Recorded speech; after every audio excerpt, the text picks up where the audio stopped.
Hi hello నమస్తే. నా పేరు జోజిబాబు. ఈరోజు మనం ఈ అంతరించిపోతున్నటువంటి క్రిటికల్లీ ఎండేంజర్డ్ స్పీసీస్ గురించి నేర్చుకుందాం. ఈ మొక్కలు, ఈ జాతులు అంతరించిపోవటానికి చాలా కారణాలు ఉంటాయి.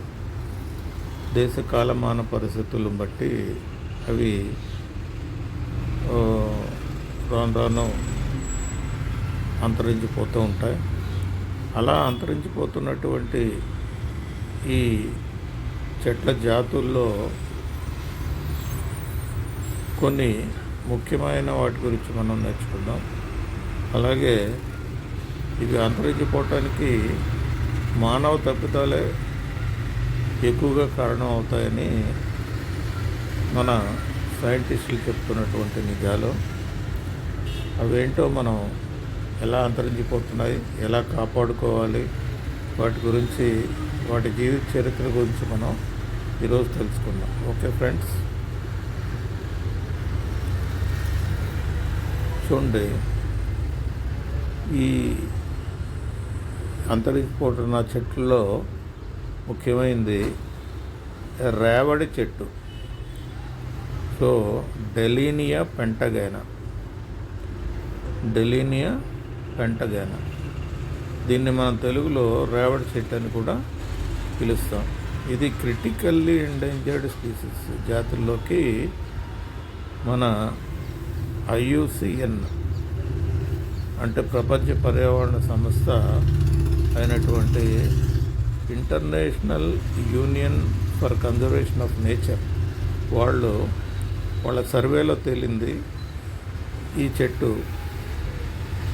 త్వరలో అంతరించిపోబోతుందని. ఈ జాతిని మనం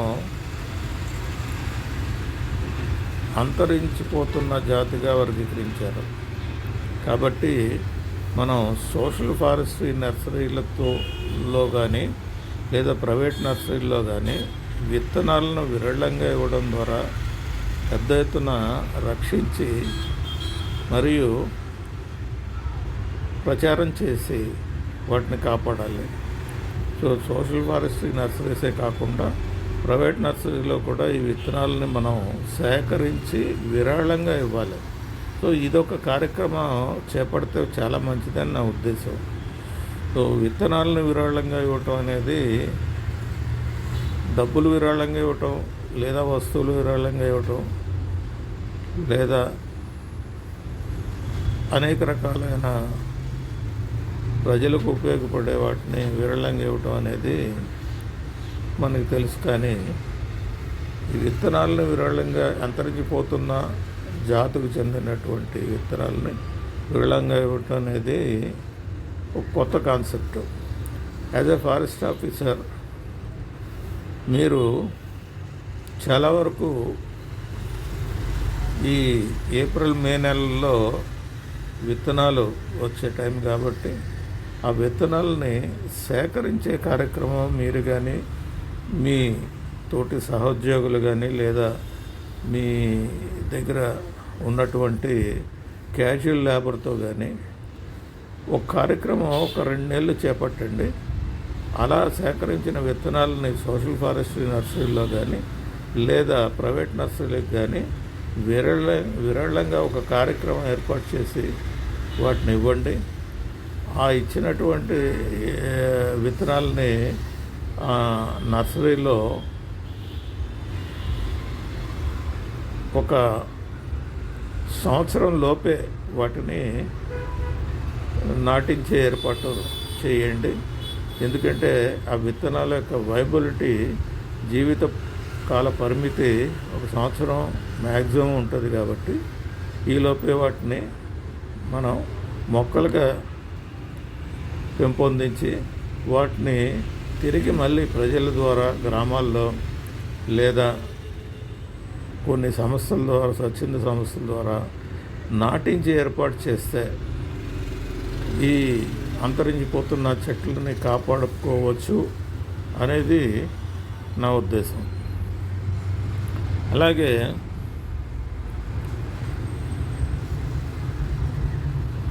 అందుబాటులో ఉన్న సమాచారం ప్రకారం మధ్య భారతదేశంలో కొన్ని ప్రాంతాల్లో డెలీనియా పెంటగైనా తీవ్రంగా ప్రమాదంలో ఉన్నట్లుగా పరిగణించబడుతుంది. ప్రధానంగా అతిగా అన్వేషణ మరియు పరిమిత విత్తన లభ్యత కారణంగా ఇవి అంతరించిపోతున్నాయి. ఈ అంతరించిపోవటానికి 2 కారణాలు ఉన్నాయి. ఒకటి ఏంటంటే అతిగా రీసెర్చ్ చేయడం వలన ఆ చెట్లు తరిగిపోతున్నాయి. అలాగే వీటి యొక్క విత్తనాల పరిమితి చాలా తక్కువ ఉండటం వలన, లభ్యత తక్కువగా ఉండటం వలన ఆ విత్తనాలు దొరక్క ఇవి అంతరించిపోతున్నాయి. ఈ 2 కారణాలు మేజర్గా చెప్తున్నారు.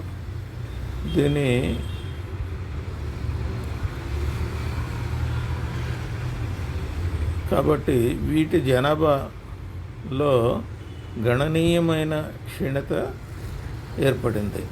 డెలీనియా పెంటగైనా పరిరక్షణ గురించి ముఖ్య అంశాల గురించి మనం నేర్చుకుందాం.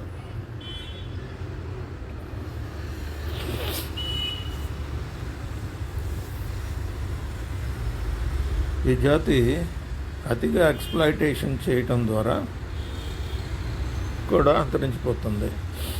ఈ జాతి తరచుగా దాని కలప మరియు ఇతర ఉపయోగాల కోసం పెంచబడుతుంది. ఇది కొన్ని ప్రాంతాల్లో క్షీణించడానికి కేవలం కలప కోసం నరికివేయటం వలన ఇవి అంతరించిపోతున్నాయని భావిస్తున్నారు. వీటి పరిమిత విత్తన లభ్యత, పేలవమైన జర్మినేషన్ వలన, అంకురోత్పత్తి అంటే జర్మినేషన్ వలన, అంటే పూర్ జర్మినేషన్ రేట్ వలన, మరియు ప్రాపగేషన్ అంటే ప్రచారంలో ఇబ్బంది వలన ఇవి క్షీణించిపోవటానికి దోహదం కలిగిస్తున్నాయి. అంటే జర్మినేషన్ పర్సంటేజ్ కూడా తక్కువగా ఉండటం కూడా ఈ జాతి అంతరించిపోవటానికి ఒక కారణం అని సూచిస్తున్నారు. డెలీనియా పెంటగైనాని కర్మల్ అని కూడా పిలుస్తారు. ఇది అంతరించిపోతున్న చెట్ల జాతికి చెందింది. దీనికి అధిక అన్వేషణ మరియు క్షీణిస్తున్న జనాభా కారణంగా పరిరక్షణ ప్రయత్నాలు అవసరం పడతాయి. ముఖ్యంగా వీటి మీద రీసెర్చ్ ఎక్కువగా చేయడం వల్ల కూడా ఇవి అంతరించిపోతున్నాయి. కాబట్టి వీటిని పరిరక్షించాల్సిన బాధ్యత మనకి ఉంది. సో ఈ పరిరక్షణ ప్రయత్నాలు ఎలా ఉండాలంటే, క్లోనల్ ప్రచారం అంటే ఈ చెట్లు విత్తనాల ద్వారానే కాకుండా క్లోన్స్ ద్వారా కూడా వ్యాప్తి చెందేటట్టుగా మనం ప్రచారం చేయాలి. మిస్ట్ ఛాంబర్స్లో అంటే పొగమంచు గదుల్లో చెట్లను ఉత్పత్తి చేయడానికి కాండము శాఖలు అంటే క్లోన్స్ని వాటి యొక్క బ్రాంచెస్ని ఉపయోగిస్తారు. అయితే పునరుత్పత్తి వ్యూహం ఎలా ఉండాలంటే, చెట్ల యొక్క సహజ ఆవాసాల్లో పరిరక్షణ వ్యవస్థ నిర్వహించడానికి పునరుత్పత్తి వ్యవస్థ వ్యూహాన్ని అభివృద్ధి చేయడం చాలా ముఖ్యమైనది. సో వీటి యొక్క న్యాచురల్ కండిషన్స్లో వీటిని ప్రాపగేట్ చేయడం కూడా ఒక ముఖ్యంగా గుర్తుపెట్టుకోవాల్సినటువంటి విషయం. ఈ చెట్టు యొక్క ఉపయోగాలు చూద్దాం. చెట్టుకి ఔషధ విలువలు కలిగి ఉంది మరియు దాని ఆకులు, పండ్లు మరియు బెరడు యాంటీ బ్యాక్టీరియల్, యాంటీ ఆక్సిడెంటల్ మరియు యాంటీ యూఫాల్ గ్లూకోసిస్ లక్షణాలు కలిగి ఉంటాయి. ఇది పట్టుపురుగుల పరిశ్రమ, పట్టుపురుగులు మరియు పశుగ్రాసం మరియు ఫర్నిచర్ తయారీకి కోసం కూడా ఈ చెట్లను ఉపయోగించబడుతుంది. వీటి యొక్క వైద్య ఉపయోగాల గురించి మనం తెలుసుకుందాం. సో వైద్య ఉపయోగాలు ఎలా ఉన్నాయంటే, ఈ కర్మల్ అని కూడా పిలువబడే డెలినియా పెంటగైన అనేక సాంప్రదాయ ఔషధాలలో ఉపయోగపడుతుంది. మొక్కని క్యాన్సర్ మరియు గాయాలకి, డయాబెటీస్కి, విరోచనాలకి మరియు మరెన్నో చికిత్సలకి ఉపయోగించవచ్చు. ఔషధ ఉపయోగాలు ఏంటంటే, క్యాన్సర్లో ఈ మొక్క యొక్క బెరడు మరియు విత్తనాలు క్యాన్సర్ చికిత్సకు చికిత్స చేయడానికి ఉపయోగపడతాయి. ఈ గాయాలకి చికిత్స చేయడానికి కూడా ఈ మొక్కలను ఉపయోగిస్తారు. అలాగే డయాబెటీస్ చికిత్సకు కూడా ఈ మొక్క యొక్క పండిన పండ్లను ఉపయోగించబడతాయి. అలాగే విరోచనాలకి చికిత్స చేయడానికి కూడా ఈ మొక్కను ఉపయోగిస్తారు. ఛాతీ నొప్పికి చికిత్స చేయడానికి మొక్క యొక్క బెరడును, పండ్లను ఉపయోగిస్తారు. శరీర నొప్పులు అంటే బాడీ పెయిన్స్కి చికిత్స కూడా తగ్గించడానికి ఈ మొక్కని ఉపయోగిస్తారు. అలాగే ఔషధ లక్షణాలు ఏమున్నాయంటే, ఇంకా యాంటీ ఇన్ఫ్లమేటరీ లక్షణాలు చాలా ఉన్నాయి. యాంటీ మైక్రోబియల్ లక్షణాలు కూడా కలిగి ఉన్నాయి. మొక్క యాంటీ ఆక్సిడెంట్ లక్షణాలు ఉన్నాయి. అలాగే డయాబెటిక్ లక్షణాలు అంటే యాంటీ డయాబెటిక్ లక్షణాలు కూడా ఉన్నాయి. అలాగే మొక్కలో కొలెస్ట్రాల్ను తగ్గించే లక్షణాలు కూడా ఉన్నాయి.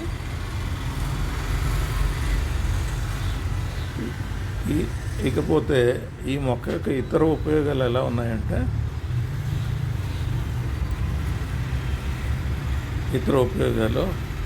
మొక్క యొక్క కలపను తేమ నిరోధక బోర్డులు తయారు చేయడానికి ఉపయోగిస్తారు. ఈ కలప చేత తయారు చేయబడినటువంటి బోర్డ్స్ అంటే చెక్కల్ని, ప్లైవుడ్ చెక్కలు లాంటి చెక్కల్ని లో తేమ అనే శాతం అనేది తక్కువగా ఉంటుంది, తేమ పీల్చుకోవు. కాబట్టి తేమ నిరోధక బోర్డులు తయారు చేయడానికి ఉపయోగిస్తారు. మొక్క యొక్క కలప చిన్న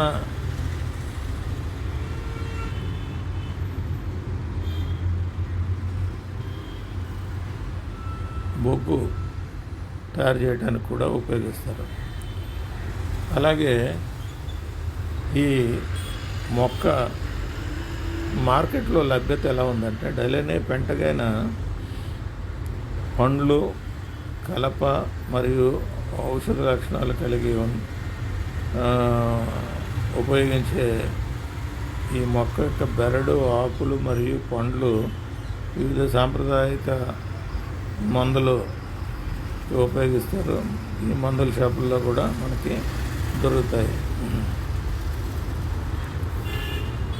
మనకు కావాలంటే ఫ్లిప్కార్ట్ ద్వారా కానీ లేదా ఇండియా మార్ట్ ద్వారా కానీ వీటిని తెప్పించుకోవచ్చు.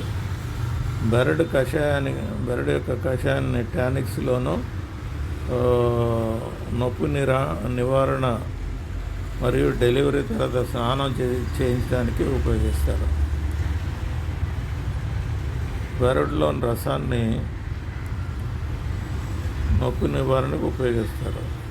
ఈ బెరడు పౌడర్ని డయాబెటిక్ మరియు విరోచనాల చికిత్సకు కూడా ఉపయోగిస్తారు. డయాబెటీస్ మరియు విరోచనాల నివారణకు ఉపయోగిస్తారు. అలాగే పండ్లు కంబోడియాలో ప్రజలు వీటిని పండ్లను తింటారు మరియు దగ్గుకు చికిత్సకు కూడా ఉపయోగిస్తారు.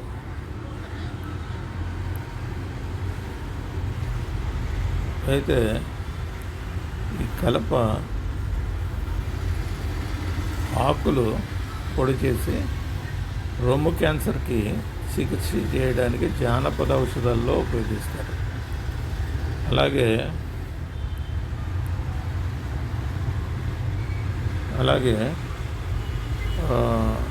కాండం బెరడు రసాన్ని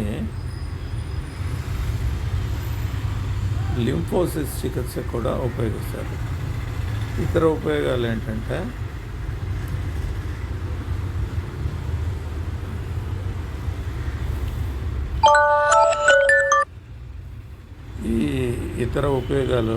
ఛాతీ నొప్పి, అలాగే ఓవర్ హీట్ మరియు క్యాన్సరు, తలనొప్పి, మైగ్రేన్లకి చికిత్స కూడా ఉపయోగిస్తారు.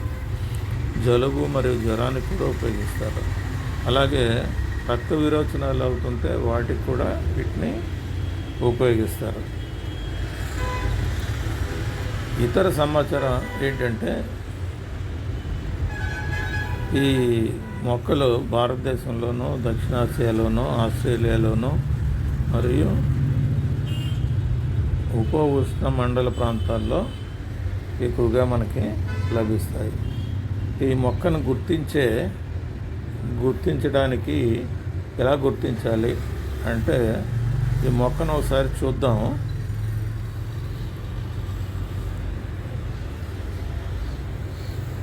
ఒక్కసారి చూద్దాం ఈ మొక్క ఎలా ఉంటుందో.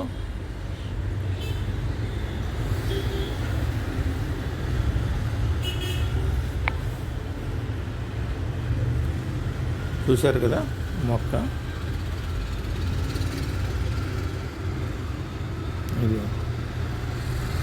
ఇది medium size tree, small to medium size tree. ఇది వీటి ఆకులు పొడవుగా ఉండి బాదం ఆకులాగా ఉన్నాయి.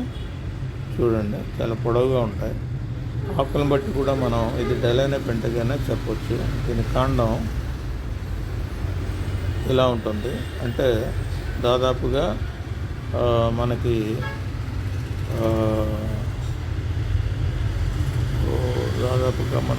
కానుగ మొక్క కాండంలాగా కనిపిస్తుంది. ఇదిగో ఈ రకంగా, ఇదిగో ఈ కాండం మీద, ముదుర కాండం మీద ఇలాంటి చారలు, పగుళ్ళు లాంటి చారలు కనిపిస్తూ ఉంటాయి. ఆకులు బాదం ఆకుల్లాగా, చూసారా, ఆకుల మీద చారలు, గీతలు బట్టి కూడా ఈ ఆకులని మనం ఇది ఎలానే పెంటగానని ఈజీగా చెప్పవచ్చు. ఇది పొడవుగా ఉంటుంది, ఆకు క్రికెట్ బ్యాట్ లాగా ఉంటుంది. ఇటువంటి బాదం ఆకుల్లాగా ఉన్నాయి. పువ్వులు చూసారా, పసుపు రంగులో ఉండి చక్కగా 5 రేకులతో ఆకర్షణీయంగా ఉండే పువ్వులు కాండం మీద అక్కడక్కడ ఉన్నాయి, గుత్తుల్లాగా. ఇలా ఉంటాయి పువ్వులు. వీటి కాయలు ఇలా ఈ రకంగా ఉంటాయి. ఉంటాయి. పండినటువంటి కాయ చూస్తే మనం ఒక ముద్దలాంటి, జామకాయ ముద్దలాంటి ఆకారంలో కనిపిస్తుంది. కొన్ని పళ్ళు మనకి కొన్ని ఆకృతుల్లో కూడా కనిపిస్తూ ఉంటాయి. చూసారా, పళ్ళు ఈ రకంగా గుర్తులుగా ఉంటాయి. వీటి సీడ్ ఈ రకంగా ఉంటుంది.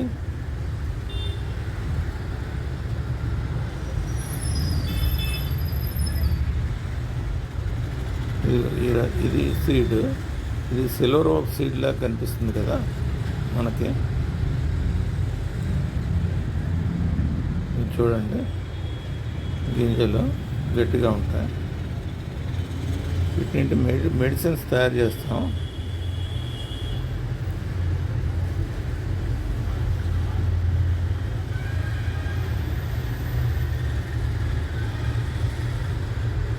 మెడిసిన్స్లో ఉపయోగపడుతూ ఉంటాయి. దీని యొక్క కన్జర్వేషన్ స్టేటస్ చూసారా, సిఆర్ అంటే క్రిటికల్లీ ఎండేంజర్డ్ కేటగిరీలోకి. క్రిటికల్లీ ఎండేంజర్డ్ అంటే బాగా అత్యంత అంతిమ దశలో ఉన్నటువంటి చెట్టు.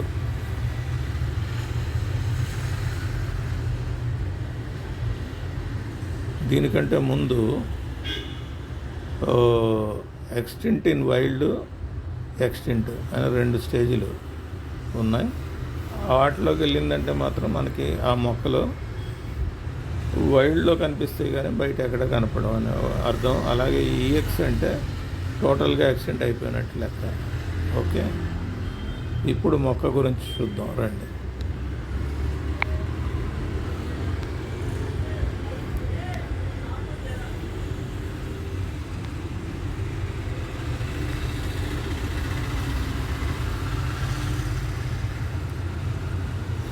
గుర్తింపు లక్షణాలు. డెలైనే పెంటగైనా గుర్తించడానికి మధ్య మరియు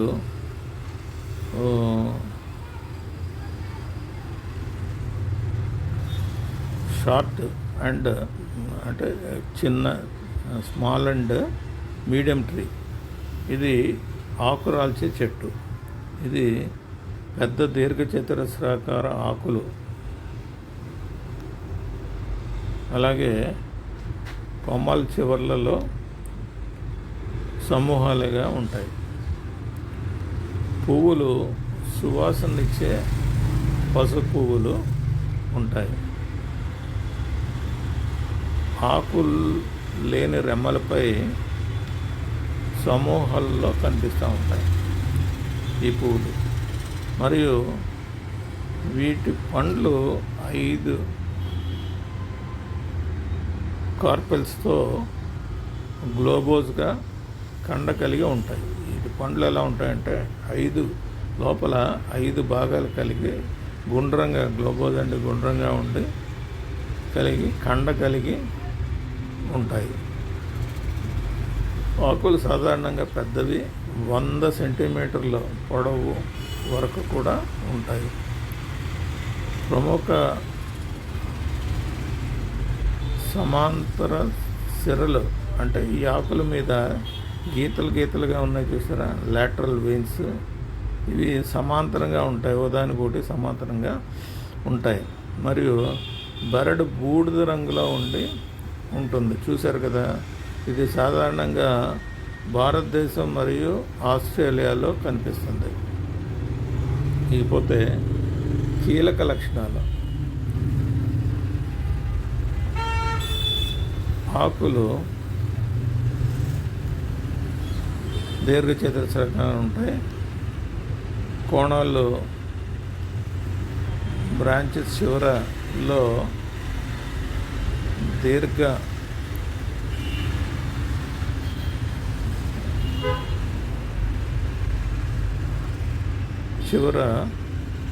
ఇవి గుత్తులుగా ఉంటాయి.